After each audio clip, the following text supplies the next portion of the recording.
ഇന്ന് രണ്ട് അസുരന്മാരുടെ കഥയായാലോ? ശുംഭനെന്നും നിശുംഭനെന്നും പേരുള്ള രണ്ട് അസുരന്മാർ സഹോദരന്മാരാണ്. ജനിച്ച നിമിഷം മുതൽ ഭയങ്കര ശല്യക്കാരായിരുന്നു ഇവർ. വഴക്കാളികളുമാണ്, അനുസരണ കെട്ടവരാണ്. മഹർഷിമാരുടെ യാഗങ്ങളിൽ പോയി ശല്യം ഉണ്ടാക്കുക, അഗ്നികുണ്ഡങ്ങളിൽ വെള്ളം ഒഴിക്കുക, ആശ്രമങ്ങൾക്ക് തീ വെക്കുക, ഉറങ്ങിക്കിടക്കുന്ന ആൾക്കാരെ ശല്യപ്പെടുത്തുക, ഇതൊക്കെയാണ് ചെറിയ ചെറിയ വിനോദങ്ങൾ. ഒരിക്കൽ അവരൊരു വൃദ്ധ താപസൻ്റെ താടിക്ക് തീ കൊടുക്കുക പോലും ചെയ്തു. അങ്ങനെ വളരെ വികൃതികളായ രണ്ട് അസുരന്മാരായിരുന്നു ഈ ശുംഭനും നിശുംഭനും. ഇവർ ഉപദ്രവം സഹിക്കാൻ വയ്യാതെ നാട്ടുകാരാകെ ബുദ്ധിമുട്ടി, വീട്ടുകാർ അതിലേറെ ബുദ്ധിമുട്ടി. അങ്ങനെ ഇവരെ നാട്ടിൽ നിന്ന് പുറത്താക്കി. അവരുടെ ഗ്രാമത്തിൽ നിന്ന് എങ്ങോട്ടെങ്കിലും പൊക്കോ എന്ന് പറഞ്ഞിട്ട് എല്ലാവരും കൂടെ ചേർന്ന് അവരെ ഓടിച്ചു. ഇവർ നേരെ കാട്ടിലേക്കാണ് പോയത് തപസ് ചെയ്യാൻ. ഹിമാലയത്തിൽ പോയി ഇവിടെ പുഷ്കര തീർത്ഥം എന്ന പുണ്യ തീർത്ഥത്തിനടുത്തെത്തി അവർ തപസ് അനുഷ്ഠിക്കാൻ തുടങ്ങി. തണുത്ത് വിറച്ച് പോകുന്ന കുളിരിൽ ചെറിയ ഒരു വസ്ത്രം മാത്രം ധരിച്ചുകൊണ്ട് അവർ തപസ് ചെയ്തു. എന്തിനാണ് തപസ് ചെയ്യുന്നത്? ഇവർക്ക് ശക്തി വേണം, അത്ഭുതകരമായ ശക്തി വേണം. ആ ശക്തി കൊണ്ട് ആൾക്കാരെ പേടിപ്പിക്കണം, കൂടുതൽ വികൃതികൾ കാട്ടണം. ഈ സമയത്ത് ഇവർക്ക് രണ്ട് ശിഷ്യന്മാരെയും കിട്ടി. ഇവരുടെ പേര് ചണ്ഡൻ എന്നും മുണ്ഡൻ എന്നുമായിരുന്നു. അങ്ങനെ ശുംഭ നിശുംഭന്മാർക്ക് സഹായികളായിട്ട് ചണ്ഡമുണ്ടന്മാർ വന്നു. ഈ ചണ്ഡനും മുണ്ടനും തമ്മിൽ വലിയ വ്യത്യാസമുണ്ട്. ഇവർ രണ്ടുപേരും അസുരന്മാരാണ്. അതിൽ ഈ ചണ്ഡൻ എന്ന് പറയുന്നത് വലിയ തർക്കപ്രിയനാണ്, സംശയാലുമാണ്. ഒന്നും കണ്ണടച്ച് വിശ്വസിക്കില്ല. എന്ത് കാര്യം കേട്ടാലും അതിൻ്റെ ദോഷവശമായിരിക്കും ആദ്യം ചണ്ഡൻ കാണുക. എല്ലാവരോടും തർക്കിക്കുകയും വഴക്കുണ്ടാക്കുകയും ചെയ്യും. എന്നാൽ മുണ്ടൻ അങ്ങനെയല്ല. മുണ്ടൻ കേൾക്കുന്നതെന്തും അപ്പോൾ തന്നെ വിശ്വസിക്കും. മുണ്ടന് തൻ്റെ ഗുരുക്കന്മാരോട് വലിയ ഭക്തിയാണ്. അവർ പറയുന്നത് എന്തും കണ്ണടച്ച് കേൾക്കും, അനുസരിക്കും. അങ്ങനെയുള്ള രണ്ടു പേരായിരുന്നു ഈ ചണ്ഡമുണ്ടന്മാർ. ചണ്ഡൻ എപ്പോഴും മുണ്ടനെ കൊണ്ടാണ് പണിയൊക്കെ ചെയ്യിക്കുന്നത്. ആശ്രമം വൃത്തിയാക്കുക, ഗുരുക്കന്മാരുടെ കാര്യങ്ങളൊക്കെ ചെയ്യുകയൊക്കെ മുണ്ടനെ കൊണ്ട് ചെയ്യിച്ച് ചണ്ഡൻ വെറുതെ ഇരിക്കും. അങ്ങനെ കാലം കഴിഞ്ഞു പോയി. ഇവരുടെ ശക്തമായ തപസ്സായിരുന്നു.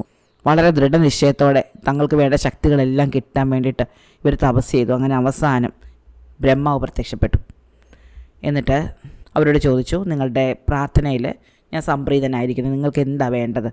അപ്പോൾ ശുംഭനാണ് ആദ്യ ആഗ്രഹം ചോദിച്ചത്. ശുംഭൻ പറഞ്ഞു, എനിക്ക് മരിക്കണ്ട. നിശുംഭൻ പറഞ്ഞു, എനിക്കും മരിക്കണ്ട. അപ്പോൾ ബ്രഹ്മ പറഞ്ഞു, അതെന്തായാലും സാധ്യമല്ല. കാരണം നിങ്ങൾക്ക് ജനനമുണ്ടെങ്കിൽ നിങ്ങൾക്ക് മരണവുമുണ്ട്. അതല്ലാതെ മറ്റെന്തെങ്കിലും വരം ചോദിച്ചാൽ മതി. അങ്ങനെ ശുംഭനും നിശുംഭനും കൂടി ആലോചിച്ച് എന്ത് വരം ചോദിക്കണം. അങ്ങനെ രണ്ടുപേരുടെ ആലോചിച്ചിട്ട് ഒരുമിച്ച് ഒരു വരം കണ്ടുപിടിച്ചു. എന്നിട്ട് നിശുംഭൻ ചെന്ന് പറഞ്ഞു, ഞങ്ങൾ പ്രായമായി വാർദ്ധക്യം വന്ന് മരിക്കാനിടയാവരുത്. ഞങ്ങളിന്നും ഇങ്ങനെ യൗവനത്തിൽ തന്നെ ഇരിക്കണം. അപ്പോൾ ബ്രഹ്മാവ് പറഞ്ഞു, ശരി, സമ്മതിച്ചിരിക്കുന്നു. അപ്പോൾ നിശുംഭൻ പറഞ്ഞു, കഴിഞ്ഞില്ല, കുറച്ച് കാര്യങ്ങൾ കൂടിയുണ്ട്. ഞങ്ങളെ മൃഗങ്ങൾ കൊല്ലാൻ പാടില്ല.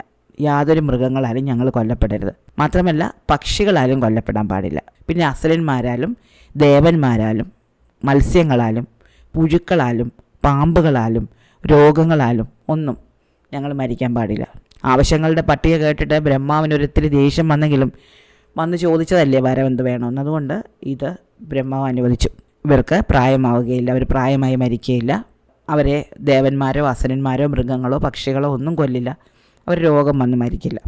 അതോടെ തങ്ങൾ അമരന്മാരായി എന്ന് ഈ ശുംഭ നിശുംഭന്മാർ വിശ്വസിച്ചു. ഇവരെ സന്തോഷം കൊണ്ട് ആർത്ത് തുള്ളിച്ചാടി. അപ്പോൾ ബഹളം കേട്ടുകൊണ്ട് രണ്ട് ശിഷ്യന്മാരും ഓടി വന്നു, ചണ്ഡനും മുണ്ടനും. അവർ വന്ന് ചോദിച്ചു, എന്ത് പറ്റി?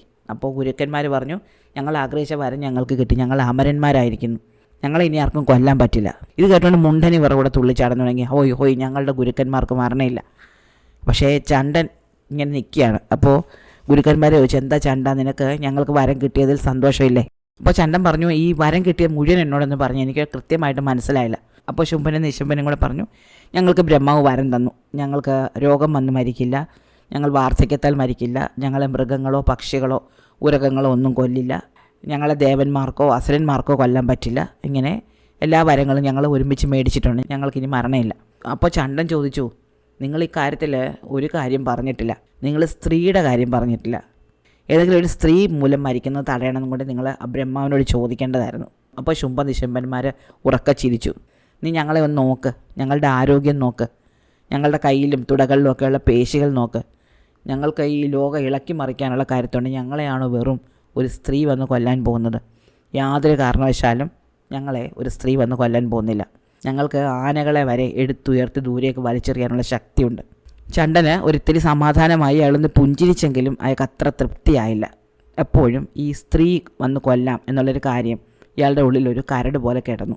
പക്ഷെ മുണ്ടൻ ഇതൊന്നും ഗവനിച്ചില്ല. മുണ്ടന് ഇത് കേട്ടപ്പോൾ വലിയ സന്തോഷമായി. മുണ്ടൻ ഉറക്ക തുള്ളിച്ചാടി ഹോയ് ഹോയ് എൻ്റെ ഗുരുക്കന്മാർ അമരന്മാരായി എന്ന് പറഞ്ഞിട്ട്. എന്തായാലും അങ്ങനെ ഈ വരം കിട്ടിയതോടെ ഇവർ കുറച്ച് കാലമായിട്ട് നിർത്തി വെച്ചിരുന്ന ഇവരുടെ താന്തോന്നി തരങ്ങൾ മുഴുവൻ തുടങ്ങി. ഇപ്പോൾ അവരെ ആർക്കും തോൽപ്പിക്കാൻ പറ്റില്ല, ആർക്കും അവരെ എതിരിടാൻ പറ്റില്ല. അതുകൊണ്ട് തന്നെ അവർ ലോകമാസകലം കീഴടക്കി. സന്യാസിമാരുടെ യാഗങ്ങൾ മുഴുവൻ മുടക്കി. അവർ പോയി സ്വർഗം പോലും പിടിച്ചടക്കി. ദേവേന്ദ്രനെ ഓടിച്ചു. ഓടിപ്പോയി ഇന്ദ്രനെ പിടിച്ച് തങ്ങളുടെ കൊട്ടാരത്തിലേക്ക് കൊണ്ടുവന്നു. എന്നിട്ട് അദ്ദേഹത്തിനെ കൊണ്ട് ശുംഭനും നിശുംഭനും അവരുടെ കൊട്ടാരത്തിലെ കുതിരലായം കഴുകിച്ചു. അഗ്നിദേവനെ പിടിച്ചുകൊണ്ട് വന്ന് അടുക്കളയിലെ പാചകക്കാരനാക്കി. സമുദ്രദേവനായ വരുണനെ പിടികൂടി അടിമയാക്കി. ശുംഭനെ നിശുംഭനെ എന്നും കുളിപ്പിക്കുന്ന ജോലി വരുണന് കൊടുത്തു. അവർ ഉറങ്ങുമ്പോൾ വീശി കൊടുക്കുന്ന ജോലി വായുദേവനെയാണ് ഏൽപ്പിച്ചത്. അങ്ങനെ അവർ ദേവന്മാരെയിട്ട് അമ്മാനമാടി. മറ്റുള്ളവരെ ഉപദ്രവിക്കുക എന്നുള്ളത് ഈ ശുംഭൻ്റെയും നിശുംഭൻ്റെയും ഒരു വിനോദമായി തീർന്നു. വെറും രസത്തിന് വേണ്ടി അവർ ആൾക്കാരെ ഉപദ്രവിച്ചു. ഇവരുടെ ഈ എല്ലാ കൊള്ളരുതായ്മയ്ക്കും ചണ്ടനും മുണ്ടനും കൂട്ടുനിന്നു. പല മഹർഷിമാരെയും പിടിച്ചുകൊണ്ട് വന്നിട്ട് ശുംഭനും നിശുംഭനും അവരുടെ പാടത്ത് നിലം മുഴാനുള്ള ജോലി ഏൽപ്പിച്ചു. അതിന് മേൽനോട്ടം വഹിക്കാൻ ചണ്ടനും മുണ്ടനും പോയി നിൽക്കുകയും ചെയ്തു. അങ്ങനെ ഈ ശുംഭ നിശുംഭന്മാരെയും ചണ്ടൻ മുണ്ടന്മാരെയും കൊണ്ട് ലോകമാസകലം കഷ്ടത്തിലായി. ദേവന്മാരാകെ വിഷമിച്ചു. അങ്ങനെ അവർ വിഷ്ണു ഭഗവാന്റെ അടുത്ത് നിന്ന് ഒന്ന് സഹായിക്കണമെന്ന് അഭ്യർത്ഥിച്ചു. അപ്പോൾ വിഷ്ണു ഭഗവാൻ പറഞ്ഞു, വരം കൊടുത്തത് ഞാനല്ല, ബ്രഹ്മാവാണ്. അതുകൊണ്ട് എനിക്ക് സഹായിക്കാൻ പറ്റില്ല. മാത്രമല്ല, ഞാൻ പുരുഷനാകയാൽ എൻ്റെ അവതാരങ്ങളൊന്നും ഫലവത്താവുകയുമില്ല. വരമനുസരിച്ച് പുരുഷനോ പക്ഷിക്കോ മൃഗത്തിനോ ഒന്നും ആ അസുരനെ കൊല്ലാൻ പറ്റില്ലല്ലോ. അതോടെ ദേവന്മാരാകെ വിഷമത്തിലായി. എന്ത് ചെയ്യും? ഈ ശുംഭൻ്റെ നിശുംഭൻ്റെ ശക്തി ഇങ്ങനെ കൂടി വന്നതോടെ, അവരുടെ കീർത്തി കൂടി വന്നതോടെ അവരെ സഹായിക്കാൻ വേണ്ടി ഒരുപാട് അസുരന്മാർ വന്നു ചേർന്നു. ഇവരെല്ലാവരും ഈ ശുംഭനോടും നിശുംഭനോടും ചേർന്ന് ലോകത്ത് അധർമ്മം പ്രവർത്തിക്കാൻ തുടങ്ങി. ആ കൂട്ടത്തിൽ 2 പ്രധാനികളുണ്ടായിരുന്നു. അതിലൊന്നാണ് രക്തബീജാസുരൻ. ഈ രക്തബീജാസുരന് ഒരു പ്രത്യേകതയുണ്ട്. ഇയാളെ ആരെങ്കിലും കൊല്ലാൻ വേണ്ടി വെട്ടുകയാണെങ്കിൽ അയാളുടെ രക്തം താഴെ വീണിട്ട് ആ രക്തത്തുള്ളികളിൽ നിന്നെല്ലാം ഓരോ രക്തബീജാസുരൻ ഉണ്ടായി വരും. രണ്ടാമത്തെ ആൾ ധൂമ്രലോചനൻ എന്നൊരു അസുരനായിരുന്നു. ഈ ധൂമ്രലോചൻ്റെ പ്രത്യേകത എന്താണെന്ന് വെച്ചാൽ ഒറ്റ നോട്ടം കൊണ്ട് ഏത് വസ്തുവിനെയും കത്തിച്ച് കളയാനുള്ള ശക്തിയുള്ള ഒരാളായിരുന്നു ഈ ധൂമ്രലോചനൻ. ഈ ധൂമ്രലോചനനും രക്തബീജാസുരനും കൂടെ കൂടിയതോടെ ഇവരുടെ ശക്തി വീണ്ടും വർദ്ധിച്ചു. ശുംഭനിശുംഭന്മാരുടെ അവർക്ക് കൂടുതൽ സന്തോഷം കിട്ടി. മറ്റുള്ളവരെ ദ്രോഹിക്കുമ്പോഴാണല്ലോ അവർക്ക് സന്തോഷം കിട്ടുന്നത്. ഈ സന്തോഷം ഇങ്ങനെ കൂടി വന്നു. ദേവന്മാർക്ക് ഓടിപ്പോകാനോ ഒളിച്ചിരിക്കാനോ ഒന്നും ഒരു സ്ഥലമില്ലാതായി. എവിടെ പോയാലും ഈ അസുരന്മാർ കണ്ടുപിടിക്കും. ചെറുതും വലുതുമായ മിക്കവാറും എല്ലാ ദേവന്മാരെയും ഈ അസുരന്മാർ പിടിച്ചുകൊണ്ടുവന്ന് അവരുടെ കൊട്ടാരത്തിലെ ജോലിക്കാരാക്കി മാറ്റി. മാത്രമല്ല, നരഭോജികളായ കുറേ അസുരന്മാരെ ഇവരെ പോറ്റി വളർത്തുന്നുണ്ടായിരുന്നു ശുംഭനും നിശുംഭനും. ഇവർക്ക് കഴിക്കാൻ വേണ്ടിയിട്ട് മനുഷ്യരെ പിടിക്കാൻ പോകുന്ന ജോലി ചണ്ടനും മുണ്ടനും കൂടെയാണ് വഹിച്ചിരുന്നത്. അങ്ങനെ ഒരിക്കൽ മനുഷ്യരെ പിടിക്കാൻ വേണ്ടിയിട്ട് ചണ്ടനും മുണ്ടനും കൂടെ പോയ വഴിക്ക് പുഷ്കര തീർത്ഥത്തിനടുത്ത് അതിസുന്ദരിയായ ഒരു സ്ത്രീ കുളിച്ചുകൊണ്ട് നിൽക്കുന്നത് കണ്ടു. ചണ്ടൻ മുണ്ടനോട് പറഞ്ഞു, നോക്ക്, എത്ര സുന്ദരിയായ ഒരു സ്ത്രീ, ഇത്രയധികം സൗന്ദര്യം നമ്മൾ മറ്റാർക്കും കണ്ടിട്ടില്ല. ഇവർ നമ്മുടെ യജമാനന്മാരെ വിവാഹം കഴിക്കുന്നത് നല്ലതായിരിക്കും. അപ്പം മുണ്ടൻ പറഞ്ഞു, അങ്ങനെയാണെങ്കിൽ ഞാനെന്ന് പോയി ചോദിച്ചിട്ട് വരാം. മുണ്ടൻ നേരെ ആ കുളിച്ചുകൊണ്ടിരുന്ന സ്ത്രീയുടെ അടുത്ത് എന്നിട്ട് പറഞ്ഞു, ഞങ്ങൾ ശുംഭ നിശുംഭന്മാരുടെ ശിഷ്യന്മാരുമാണ്, സേവകരുമാണ്. നിന്നെപ്പോലൊരു സുന്ദരി ഈ ത്രിഭുവനത്തിലില്ല. അപ്പോൾ നീ ഞങ്ങളുടെ കൂടെ വരികയാണെങ്കിൽ ഞങ്ങളുടെ യജമാനന്മാരുടെ കൂടെ കഴിയാം, അവരെ വിവാഹം കഴിക്കാം. അവർ വളരെ ശക്തന്മാരാണ്, അവരെപ്പോലെ ശക്തന്മാർ ഈ ലോകത്തില്ല. അതുകൊണ്ട് ഞങ്ങളുടെ കൂടെ വരികയാണ് നിനക്ക് ഉത്തമം. അപ്പോൾ ഈ യുവതി പറഞ്ഞു, ഇല്ല, ഞാൻ വരുന്നില്ല, കാരണം ഞാൻ നേരത്തെ വിവാഹം കഴിച്ചതാണ്. അപ്പോൾ ശുംഭൻ ചോദിച്ചു, അതാരെയാണ് നീ വിവാഹം കഴിച്ചത്? ആരാണെങ്കിലും ഞങ്ങളോട് പറയും, ഞങ്ങൾ അവനെ തോൽപ്പിച്ചിട്ട് അല്ലെങ്കിൽ അവനെ വധിച്ചിട്ട് നിന്നെ ഞങ്ങളുടെ യജമാനന്മാരുടെ അടുത്തേക്ക് കൊണ്ടുപോകാം. അപ്പോൾ ഈ യുവതി പറഞ്ഞു, പ്രപഞ്ചത്തിൻ്റെ അധിപനായ വിശ്വനാഥനെയാണ് ഞാൻ വിവാഹം കഴിച്ചിരിക്കുന്നത്. അത് പാർവതി ദേവിയായിരുന്നു. ഈ അസുരന്മാർക്ക് പാർവതി ദേവിയെ തിരിച്ചറിയാൻ കഴിഞ്ഞില്ല. പക്ഷേ തങ്ങളുടെ യജമാനന്മാരുടെ ശക്തിയാൽ വളരെയധികം അഹങ്കരിച്ചിരിക്കുന്ന ഈ ചണ്ടനും മുണ്ടനും ഇതൊന്നും ചെയ്തുകൊണ്ടില്ല. അവർക്ക് പറ്റിയ അബദ്ധം മനസ്സിലായതുമില്ല. അവരിലെ ചണ്ടൻ അട്ടഹസിച്ചുകൊണ്ട് ഉറക്കെ പറഞ്ഞു, സകല ദേവന്മാരും ഒളിച്ചിരിക്കുകയാണ്, നിൻ്റെ ഭർത്താവ് പോലും ഇപ്പോൾ ഒളിച്ചിരിക്കുകയായിരിക്കും. ഇപ്പോൾ പ്രപഞ്ചത്തിൻ്റെ അധിപന്മാർ ശുംഭനിശുംഭന്മാരാണ്, നിൻ്റെ ഭർത്താവല്ല. അതുകൊണ്ട് അയാളെങ്ങാനും പുറത്തു വരികയാണെങ്കിൽ ശുംഭനിശുംഭന്മാർ അയാളെ മതിക്കും. അതുകൊണ്ട് ഞങ്ങളുടെ കൂടെ വരിക, പ്രപഞ്ചത്തിൻ്റെ യഥാർത്ഥ നാഥന്മാരുടെ പത്നിയായിട്ട് നീ മാറും. അപ്പോൾ പാർവതി ദേവി ഒന്ന് ചിരിച്ചു. എൻ്റെ ഭർത്താവിനെ വധിക്കുകയോ? ശരി, സമ്മതിച്ചു. നിങ്ങൾ നിങ്ങളുടെ യജമാനന്മാരോട് ചെന്നിട്ട് എന്നെ എതിരിടാൻ പറയൂ. എന്നെ എതിരിട്ട് കഴിഞ്ഞിട്ടല്ലേ എൻ്റെ ഭർത്താവിനെ. അപ്പോൾ ചണ്ടനും മുണ്ടനും ദേഷ്യം വന്നു. അവർ പറഞ്ഞു, ഞങ്ങൾ ഉടൻ തന്നെ ഞങ്ങളുടെ യജമാനന്മാരെ നിൻ്റെ വിവരം അറിയിക്കുന്നതാണ്, നീ ഇവിടെ തന്നെ നിൽക്കണം, ഞങ്ങൾ പോയിട്ട് ഉടനെ വരാം. അങ്ങനെ ഇവർ രണ്ടുപേരോട് നേരെ യജമാനന്മാരുടെ അടുത്തേക്ക് പോയി. ഇന്ദ്രൻ്റെ സിംഹാസനത്തിൽ അങ്ങനെ വളരെ അഹങ്കാരത്തോടെ ഇരിക്കുകയായിരുന്നു ശുംഭനും നിശുംഭനും. അവരെ കണ്ടപ്പോൾ തന്നെ ചണ്ടനും മുണ്ടനും കൂടെ കരയാൻ തുടങ്ങി. ലോകത്തിലെ ഏറ്റവും സുന്ദരിയായ സ്ത്രീയെ കണ്ടുവെന്നും കൂടെ വരാൻ അവൾ കൂട്ടാക്കിയില്ലെന്നും കരച്ചിലിനിടയിൽ അവർ ഇവരോട് പറഞ്ഞു. ആ സ്ത്രീയുടെ സൗന്ദര്യത്തെപ്പറ്റി ഇവർ വർണ്ണിക്കുന്നത് കേട്ടപ്പോഴേ അവളെ കാണണം എന്ന് ഈ ശുംഭനും നിശുംഭനും തോന്നി. അപ്പം തന്നെ അവർക്ക് അവളെ വിവാഹം കഴിക്കണം. അവരുടൻ തന്നെ ധൂമ്രലോചനെ വിളിച്ചിട്ട് പറഞ്ഞു, ധൂമ്ര, നീ പോയി ആ സ്ത്രീയെ പിടിച്ചുകൊണ്ട് വാ. ധൂമ്രൻ ബുദ്ധിമാനായിരുന്നു. ആ സ്ത്രീ ശുംഭ നിശുംഭന്മാരെ വിളിച്ചിട്ടുണ്ടെങ്കിൽ അവളൊരു സാധാരണക്കാരിയല്ല എന്ന് ഈ ധൂമ്രൻ അറിയാമായിരുന്നു. അവന് മനസ്സിലായി, സാധാരണ ഒരു സ്ത്രീ ഇങ്ങനെ വെല്ലുവിളിക്കില്ല. ചണ്ടമുണ്ടന്മാരോട് ചോദിച്ചിട്ട് ഈ സ്ത്രീയുടെ എല്ലാ വിശദാംശങ്ങളും ധൂമ്രലോചനൻ മനസ്സിലാക്കി. അപ്പോൾ അത് പാർവതീദേവിയാണെന്നും പാർവതീദേവിയെ അങ്ങനെ ചെന്ന് എതിരിടുന്നത് അബദ്ധമാണെന്നും ധൂമ്രലോചനന് മനസ്സിലായി. അതുകൊണ്ട് പേടിച്ചു പോയ അയാൾ തൻ്റെ സഹായിയായ സുഗ്രീവൻ എന്ന രാക്ഷസനെ ദൂതനായിട്ട് പാർവതീദേവിയുടെ അടുത്തേക്ക് അയച്ചു. ഈ സുഗ്രീവൻ എന്ന രാക്ഷസൻ പാർവതീദേവിയുടെ അടുത്ത് ചെന്നിട്ട് താൻ ശുംഭ നിശുംഭന്മാരുടെ ദൂതനാണെന്നും തൻ്റെ ഒപ്പം വന്ന് തൻ്റെ യജമാനന്മാരെ വിവാഹം കഴിക്കണമെന്നും അഭ്യർത്ഥിച്ചു. ഇത് കേട്ട പാർവതീദേവിക്ക് കോപം വന്നുവെങ്കിലും ഈ സുഗ്രീവൻ എന്ന അസുരൻ ഒരു ദൂതനായതുകൊണ്ട് അയാളെ കൊല്ലാതെ വിട്ടു. എന്നിട്ട് പറഞ്ഞു, എന്നെ വിവാഹം കഴിക്കണം എന്നുണ്ടെങ്കിൽ നിൻ്റെ യജമാനന്മാരാരാണെങ്കിലും അവർ വന്ന് എന്നെ യുദ്ധം ചെയ്ത് തോൽപ്പിക്കണം. അങ്ങനെ സുഗ്രീവൻ ധൂമ്രൻ്റെ അടുത്തെത്തി. ആ സ്ത്രീ ഹിമാലയത്തിൽ തനിച്ചാണ്. അവൾ വളരെ ആത്മവിശ്വാസവും അഹങ്കാരവും ഉള്ളവളാണ്. എന്നാൽ അവളെ തോൽപ്പിക്കാൻ അത്ര പ്രയാസമൊന്നും ഉണ്ടാവില്ല. പിന്നെ താനൊരു ദൂതനായതുകൊണ്ടാണ് ഒന്നും ചെയ്യാതെ തിരിച്ചു വന്നത് എന്നാണ് ഈ അസുരൻ ധൂമ്രനോട് പറഞ്ഞത്. അപ്പോൾ 60,000 വരുന്ന ഒരു സൈന്യത്തെയും കൊണ്ട് ധൂമ്രൻ പാർവതീദേവിയെ പിടിച്ചുകൊണ്ട് വരാനായിട്ട് പോയി. ഹിമാലയത്തിലെത്തിയ ഈ ധൂമ്രൻ മായികമായ ഒരു മൂടൽമഞ്ഞ് സൃഷ്ടിച്ചു. ഈ മൂടൽമഞ്ഞിൻ്റെ പിന്നിൽ തൻ്റെ സൈന്യത്തെ മറച്ചു പിടിച്ച് പാർവതീദേവിയുടെ അടുത്തെത്തി ദേവിയെ തട്ടിക്കൊണ്ടു പോകാനായിരുന്നു ഇവൻ്റെ ഉദ്ദേശം. എന്നാൽ അസുരന്മാർ വരുന്നത് ദേവി നേരത്തെ തന്നെ മനസ്സിലാക്കുകയും ദേവി അവിടെ എന്നെ ധ്യാനിക്കുകയും ചെയ്തു. എന്നിട്ട് ദേവിയുടെ ശരീരത്തിൽ നിന്ന് ഒരു തേജസ് പുറത്തു വന്നു. അത് ഒരു കറുത്ത നിറമുള്ള ദേവിയായിട്ട് രൂപം പ്രാപിച്ചു. ഈ കറുത്ത നിറമുള്ള ദേവി പാർവതി ദേവിയുടെ കോശത്തിൽ നിന്ന് പുറത്തു വന്നതായതുകൊണ്ട് കൗശികി എന്ന് വിളിക്കപ്പെട്ടു. ഈ കൗശികി അസുര സൈന്യം വരുന്നതും കാത്തു നിൽക്കെ തന്നെ പാർവതി ദേവി അവിടെ നിന്ന് അപ്രത്യക്ഷയായിപ്പോയി. കറുത്ത നിറവും സങ്കല്പിക്കാനാവാത്ത വിധം സൗന്ദര്യവുമുള്ള കൗശികി അത്യന്തം ശക്തിയായ ഒരു ദേവിയായി തീർന്നു. അടുത്തേക്ക് വരുന്ന അസുരപ്പടയുടെ നേർക്ക് അവൾ വായ തുറന്ന് കൊടുങ്കാറ്റ് പോലെ ശക്തമായ ഒരു കാറ്റ് ഊതിവിട്ടു. ആ കാറ്റ് ഈ മൂടൽമഞ്ഞിനെ നാനാദിശയിലേക്കും ചിതറിക്കുകയും ധൂമ്രലോചനൻ ഉൾപ്പെടെയുള്ള എല്ലാ അസുരന്മാരെയും ദൂരേക്ക് പറത്തുകയും ചെയ്തു. അങ്ങനെ അസുര സൈന്യം ആകെ തോറ്റു എന്ന് കേട്ട ശുംഭനും നിശുംഭനും കോപം കൊണ്ട് വിറച്ചു. കോപിച്ചുകൊണ്ട് ശുംഭൻ കൊട്ടാരത്തിലെ സാധന സാമഗ്രികളൊക്കെ തല്ലി തകർക്കാൻ തുടങ്ങി. നിശുംഭനാണെങ്കിൽ നെഞ്ചത്തടിച്ച് നിലവിളിച്ചു. അവ സേവകരായ ചണ്ടമുണ്ടന്മാരെ വിളിച്ചു വരുത്തിയിട്ട് ഉടൻ തന്നെ പാർവതിയെ പിടിച്ചുകൊണ്ട് വരാൻ പറഞ്ഞു. മനസ്സില്ലാ മനസ്സോടെ ചണ്ടമുണ്ടന്മാർ കൊട്ടാരത്തിൽ നിന്ന് പുറപ്പെട്ടു. കൗശികി അവരെ കണ്ടു. അവളുടെ പുരികങ്ങളിൽ നിന്നും ഘോരരൂപിണിയായ ഒരു ദേവി പുറത്തേക്ക് വന്നു. എന്നിട്ട് കൗശികി അപ്രത്യക്ഷയായി. ഭദ്രകാളി എന്നു പേരുള്ള ഈ പുതിയ അവതാരത്തിന് 8 കൈകളുണ്ടായിരുന്നു. കറുത്ത നിറവും പേടിപ്പെടുത്തുന്ന വിധത്തിലുള്ള രൗദ്രഭാവവും ഉണ്ടായിരുന്നു. ഒരു കൈയിൽ പിടിച്ചിരിക്കുന്ന ദുന്ദുഭിയിൽ നിന്നും ഇടിമുഴക്കം പോലെ ശബ്ദം വന്നു. ഓരോ കൈയിലും കാളി ഓരോ സാധനങ്ങൾ പിടിച്ചിരുന്നു. ത്രിശൂലം, വാൾ, നാഗം, തലയോട്, ഇടിവാള്, ധൂമ്രലോചനൻ്റെ ചോരയൊലിക്കുന്ന തല, രക്തപാനത്തിനുള്ള പാത്രം. അവൾ ധരിച്ചിരിക്കുന്നത് അസ്ഥിമാലയാണ്. ഭദ്രകാളി അലറിയപ്പോൾ ഭൂലോകമാകെ നടുങ്ങിപ്പോയി. കാളിയുടെ ഉഗ്രരൂപം കണ്ട് ചണ്ടമുണ്ടന്മാർ പേടിച്ച് ജീവനും കൊണ്ട് ഓടി.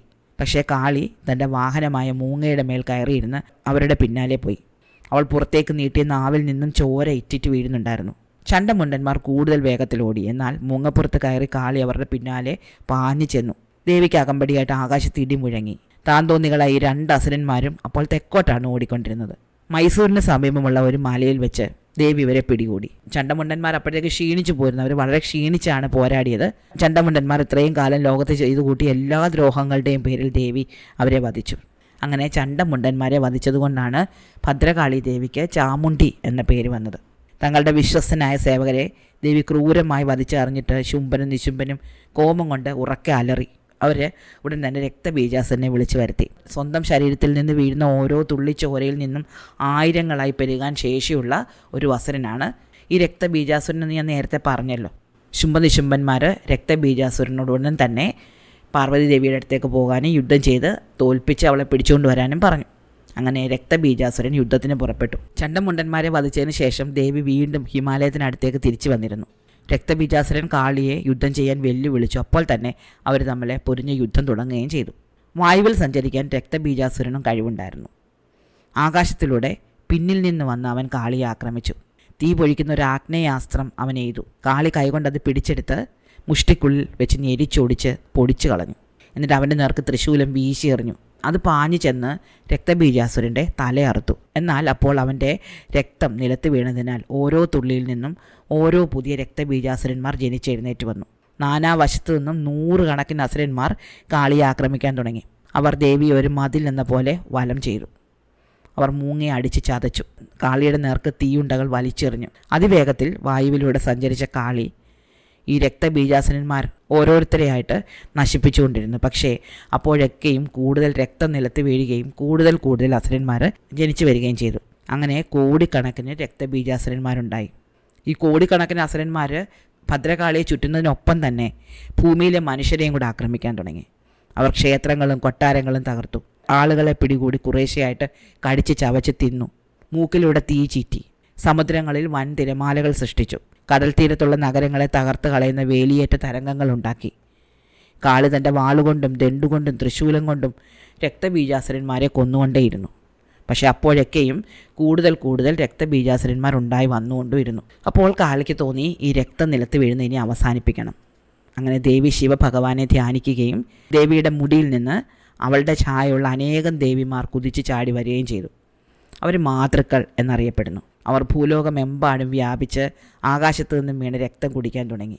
അങ്ങനെ എത്രത്തോളം രക്തബീജാസുരന്മാരുണ്ടോ അത്രത്തോളം മാതൃക്കളും പെരുകി വന്നു. അങ്ങനെ ഒരു തുള്ളി ചോര പോലും നിലത്ത് പതിക്കാതെയായി. കൂടുതൽ അസുരസന്തതികൾ ഇങ്ങനെ ഉണ്ടാകുന്നതിനെപ്പറ്റി വേവലാതിപ്പെടാതെ കാളിക്ക് രക്തബീജാസുരനെ വധിക്കാൻ സാധിച്ചു. അങ്ങനെ കാളിയും മാതൃക്കളും കൂടി ഈ അസുരൻ്റെ കഥ കഴിച്ചു. രക്തബീജാസുരനെ വധിച്ചതിനാലാണ് കാളിക്ക് രക്തചാമുണ്ഡി എന്ന പേര് ലഭിച്ചത്. ഈ അസുരൻ്റെ മരണശേഷം ഈ മാതൃക്കൾ തിരിച്ച് കാളിയുടെ ശരീരത്തിലേക്ക് ലയിച്ചു ചേർന്നു. രക്തബീജാസുരനും മരിച്ചു എന്നറിഞ്ഞതോടെ ശുംഭനും നിശുംഭനും കാളിയോട് യുദ്ധം ചെയ്യാൻ നേരിട്ടിറങ്ങി.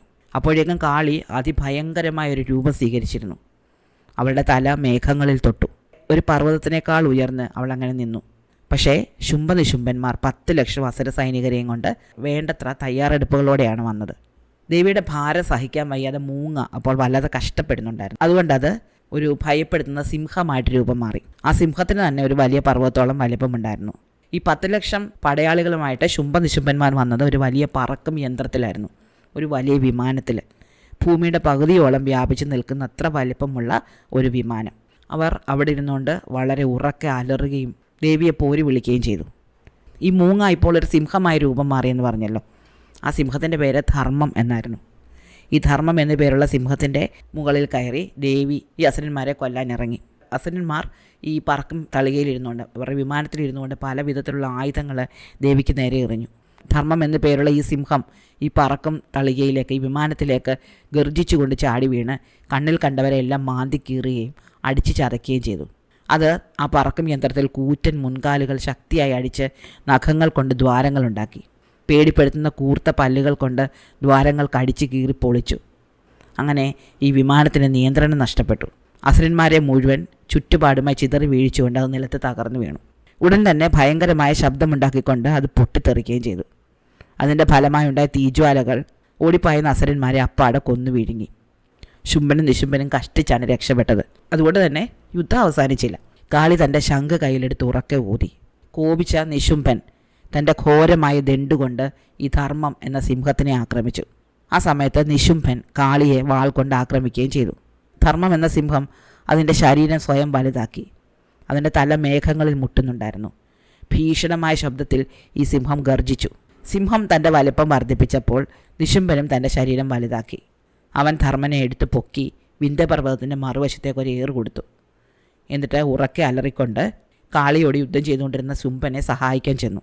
കാളി തന്നെ നാഗത്തെ എടുത്ത് നിശുംഭൻ്റെ നേർക്കെറിഞ്ഞു. അത് ഒരു കയറ് പോലെ അവനെ ചുറ്റി. അവനെ കൊത്താനാഞ്ഞെങ്കിലും തൻ്റെ കൈകൊണ്ട് ആ നാഗത്തിൻ്റെ തല ഞെരിച്ചു പിടിച്ചുകൊണ്ട് അവൻ വീണ്ടും കാളിയുടെ നേരെ പാഞ്ഞു ചെന്നു. ആ സമയത്ത് കാളി ശുംഭനെ കൊല്ലാൻ വേണ്ടിയിട്ട് തൻ്റെ തൃശൂലം ഉയർത്തിയിരിക്കുകയായിരുന്നു. ശുംഭൻ വാളുകൊണ്ട് കാളിയുടെ ശൂലം കൊണ്ടുള്ള ആക്രമണത്തെ തടുത്തു. വാളും ശൂലവും കൂടെ കൂട്ടിമുട്ടി തീപ്പൊരി പറന്നു. നിശുംഭൻ ഒരു വിധത്തിൽ ഈ പാമ്പിനെ തൻ്റെ ദേഹത്ത് നിന്ന് വിടർത്തി പിടിവിടുവിച്ച് മേരുപർവ്വതത്തിന് അപ്പുറത്തേക്ക് വലിച്ചെറിഞ്ഞു. ശുംഭൻ തൻ്റെ വാളൂരി കാളിയുടെ നേർക്ക് എറിഞ്ഞു. കാളി വായുവിൽ വെച്ച് തന്നെ അത് പിടിച്ചെടുത്ത് ശുംഭൻ്റെ നേരെ തിരിച്ചെറിഞ്ഞു. വാൾ അവൻ്റെ തോളിൽ ചെന്ന് പതിക്കുകയും അവൻ ഭൂമി ആകെ കുലുക്കിക്കൊണ്ട് വലിയ ശബ്ദത്തോടെ നിലവിളിച്ചുകൊണ്ട് നിലത്ത് വീഴുകയും ചെയ്തു. കാളി ശുംഭനെ വധിക്കാൻ പാഞ്ഞെടുത്തപ്പോൾ അവളുടെ നേർക്ക് നിശുംഭൻ ചാടി വീണു. അവൻ കാളിയെ മുറുകെ പിടിച്ച് തൻ്റെ സഹോദരൻ്റെ നെഞ്ചിൽ ത്രിശൂലം കുത്തി ഇറക്കുന്നതിൽ നിന്ന് അവളെ പിന്നിലേക്ക് തള്ളി മാറ്റി. വീണ് കിടക്കുകയായിരുന്ന സിംഹമായ ധർമ്മൻ അപ്പോൾ ഉണർന്നു. അവൻ വിന്ധ്യപർവ്വതത്തിനപ്പുറത്ത് നിന്ന് ചാടി വന്ന് നിശുംഭൻ്റെ കഴുത്തിൽ പിടികൂടി കാളിയുടെ അടുത്ത് നിന്ന് ദൂരേക്ക് വലിച്ചിഴച്ചു കൊണ്ടുപോയി. കോപം സഹിക്കാനാവാതെ ഭദ്രകാളി തൻ്റെ ശൂലം ശുംഭൻ്റെ ഹൃദയത്തിലേക്ക് കുത്തിയിറക്കാൻ ഓങ്ങിയെങ്കിലും അവൻ ഉരുണ്ടു നീങ്ങി രക്ഷപ്പെട്ടു. ആ സമയത്ത് നിശുംഭൻ സിംഹവുമായി യുദ്ധം ചെയ്യുകയായിരുന്നു. സിംഹത്തെ ചുഴറ്റി വലിച്ചെറിയാനായി അവൻ എടുത്തു പൊക്കിയെങ്കിലും ഒറ്റ നിമിഷം കൊണ്ട് അതിൽ മൂങ്ങയായിട്ട് മാറി അവൻ്റെ കണ്ണുകൾ കുത്തിപ്പൊട്ടിച്ചു. അവൻ നിലവിളിച്ചുകൊണ്ട് പിടിവിട്ടപ്പോൾ മൂങ്ങ ആകാശത്തേക്ക് കുതിച്ചുയർന്നു. അത് പാതി കണ്ണ് കാണാത്ത നിശുംഭൻ്റെ നേരെ ശക്തിയായി വീഴുന്നത് പോലെ വേഗത്തിൽ പറന്നു വരികയും ആ വഴി വീണ്ടും സിംഹത്തിൻ്റെ രൂപം സ്വീകരിച്ച ശേഷം അവൻ്റെ മേൽ വീണ് അവനെ അടിക്കുകയും ഞെരിക്കുകയും ചെയ്തു. ഇതിനകം കാളി ശുംഭനെയും വധിച്ചു കഴിഞ്ഞിരുന്നു. നിശുംഭൻ്റെ തലയിൽ കയറിയിരുന്ന് സിംഹം ഗർജിച്ചു. അപ്പോഴാണ് മനസ്സിലായത് കൊന്നു എന്ന് വിശ്വസിച്ചിരുന്നെങ്കിലും അവൻ ചത്തിട്ടില്ല, അവൻ മരിച്ചിട്ടില്ല. അവനൊരു ഈച്ചയുടെ രൂപം പൂണ്ട് സിംഹത്തിൻ്റെ മുൻകാലിൽ കുത്തി. വേദന സഹിക്കാതെ അലറിക്കൊണ്ട് സിംഹം മുൻകാൽ ഉയർത്തിയപ്പോൾ നിശുംഭൻ പറന്നു മാറിയിട്ട് തൻ്റെ വലിയ ഭീകര രൂപം വീണ്ടും സ്വീകരിച്ചു. എന്നിട്ട് വീണ്ടും സിംഹത്തെ എടുത്തു പൊക്കി എറിയാൻ ഓങ്ങി. പക്ഷെ അപ്പോഴേക്കും കാളിയുടെ ത്രിശൂലം അവൻ്റെ നെഞ്ചിൽ ആഴ്ന്നിറങ്ങി. അങ്ങനെ ശുംഭനും വധിക്കപ്പെട്ടു. സ്ത്രീകൾ പുരുഷന്മാരെക്കാൾ ദുർബലരാണെന്ന് കരുതിയ ശുംഭനിശുംഭന്മാരെന്ന ശക്തരായ 2 അസുരന്മാരുടെ ജീവിതം അങ്ങനെ അവസാനിച്ചു. ഇഷ്ടമായോ കഥ? അടുത്ത കഥ അടുത്ത ദിവസം.